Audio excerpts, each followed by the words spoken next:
baby love, what you doing? What's the plan?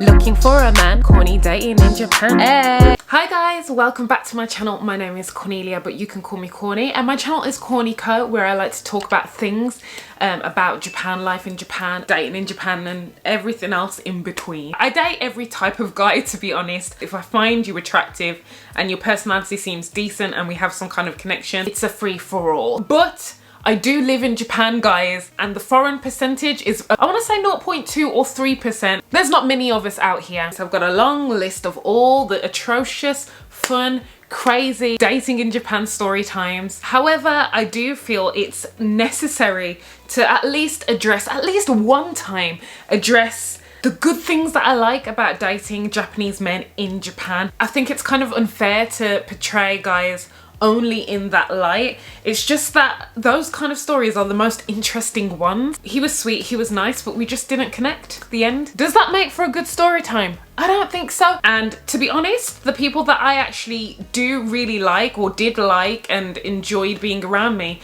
have appeared in my vlogs, whether you hear their voice or seen them for a brief second. They've usually allowed me to show them on YouTube. About 98% of the guys that you see on my YouTube videos have been absolutely sweet, treated me so well. But I do feel this video is necessary, and I wanted to kind of break down the kind of things that I do like about Japanese men. I'm not trying to stereotype, I'm just saying from what I've experienced, these are the things that I like. And I understand that people may have different opinions to mine, and that's fine, but I will ask you please to be respectful in the comments. Now, with that being said, let's get on to it. The trusty book. Peaceful. What I mean by peacefulness is I feel like most of the men that I've dated have been very calm. They just know how to hold themselves, you know? There's like a peaceful presence. Maybe you could count it as being like very reserved, not too loud, not erratic. I can feel comfortable. I think Japanese men are very respectful, mostly. I've never had anyone call me out of my name, asking me if this is okay, asking for permission. It's just polite. I mean, I think we do this in England. We just say sorry for things that we don't need to. Instead of like, I'm going to the toilet, it's like, it's all right if I go to the toilet. I'm like, yeah, sure, go ahead. It's little things like that. It's just respectful. Or if it's like, can I kiss you?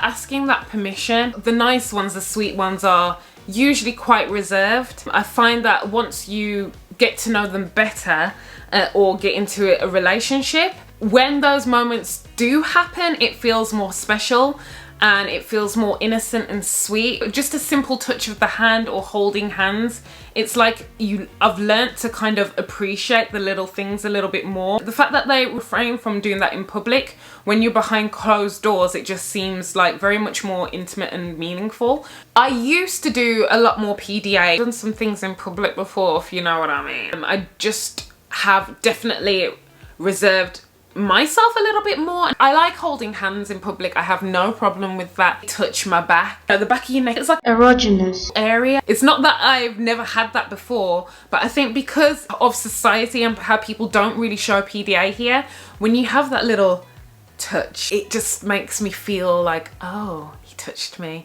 He likes me. I don't mind when guys are reserved because I think that means that they're trying to respect me. Being punctual, if not 5 or 10 minutes early, you know, if he's really into you, he'll be there on time. It just means that they care and value my time. Set a time, set a place, we'll be there. And that kind of leads into planning. I like that guys in Japan plan. Usually they, you know, think about where they want to take you because it's like they really want to impress you.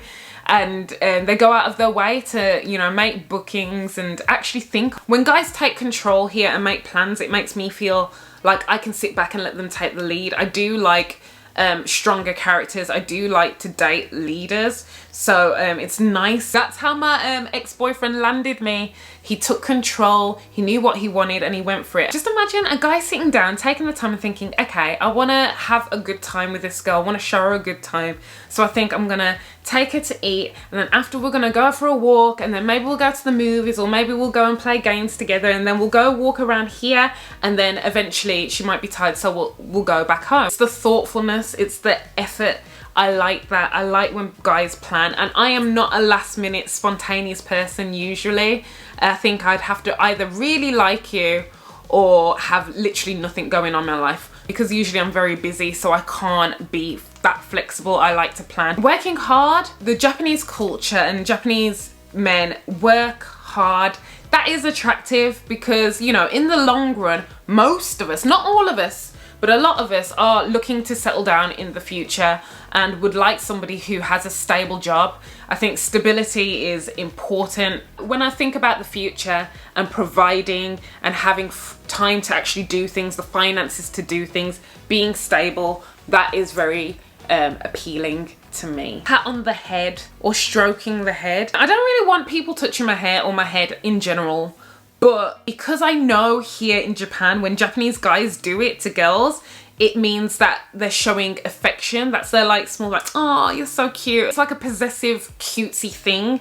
So if a guy does it to me, I know that he likes me and he cares about me and he's just like, my corny, like that. It's just something that I've had to accustom myself to.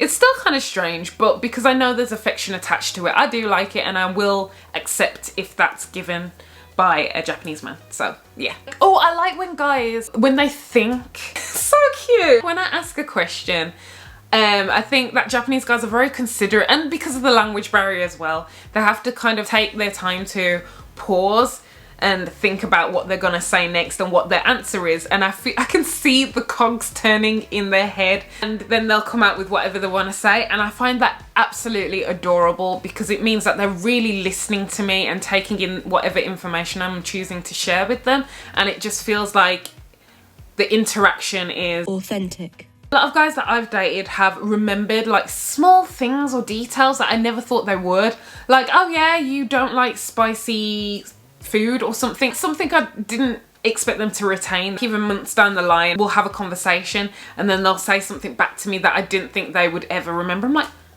you remember that? Like something so small. I'm like, what?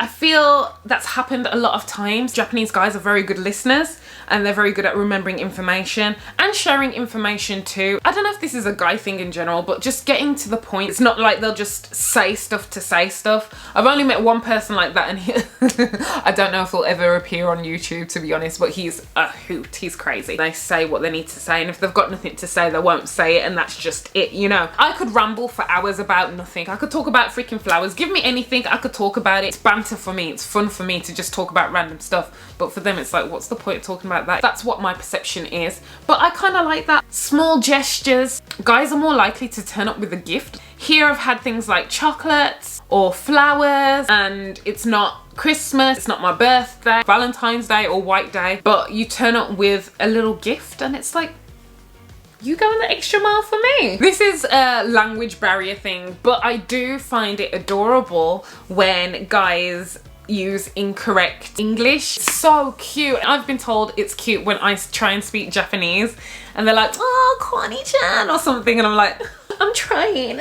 When guys like are just trying to speak English and they'll mess up or say the completely wrong word or something that sounds similar but it just completely changes the sentence entirely. I'm just like, what did you just say? But they're like, oh no, sorry, I didn't mean that. I find that adorable. When guys call me, like, is it third person? Does Corny like rice? Not saying do you like, but using my name. Is that weird? Don't judge me. I'm allowed to like what I like. I do like when he takes pictures of where he's going or what he's eating.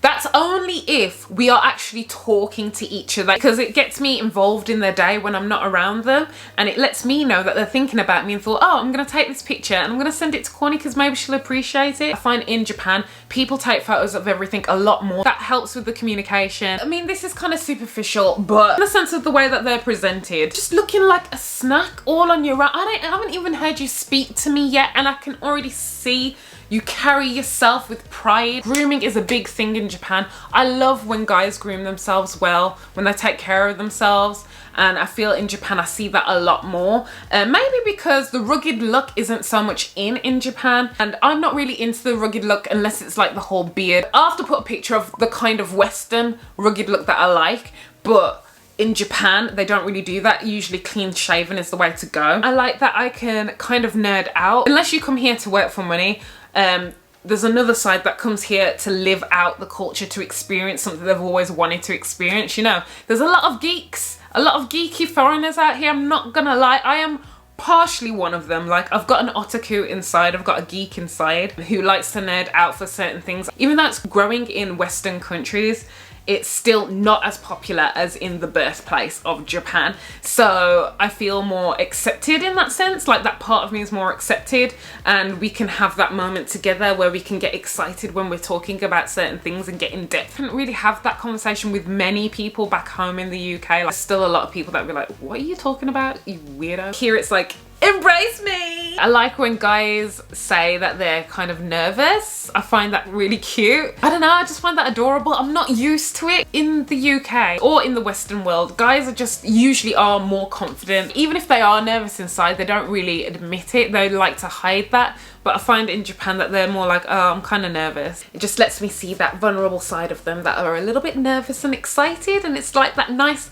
excited energy. That's all I can think of right now. If you want to see the cute dates, I might list them in the description below to give you an idea of how much I enjoy myself on lovely dates, or the best dates I've ever had. If you are looking to date in Japan, don't lose hope and think that all guys are the worst. It's not a representation of every single guy here in Japan. There are adorable, sweet, loving, nerdy, bubbly, friendly guys out here, and it's just that you got to put yourself out there to experience it all. Hopefully you find that one that's just like, you know what, this is my guy. You know, we may have culture difference, but that is my guy. If you are in a relationship with a Japanese guy currently, or had a very good experience with a Japanese guy, please share below. I want to share the positivity, the positive side of dating in Japan in this video. I wish you luck on your dating journey. If all fails, you can make yourself better and check out my playlist of terrible or funny, crazy dating story times. I will keep going and keep providing you with story times to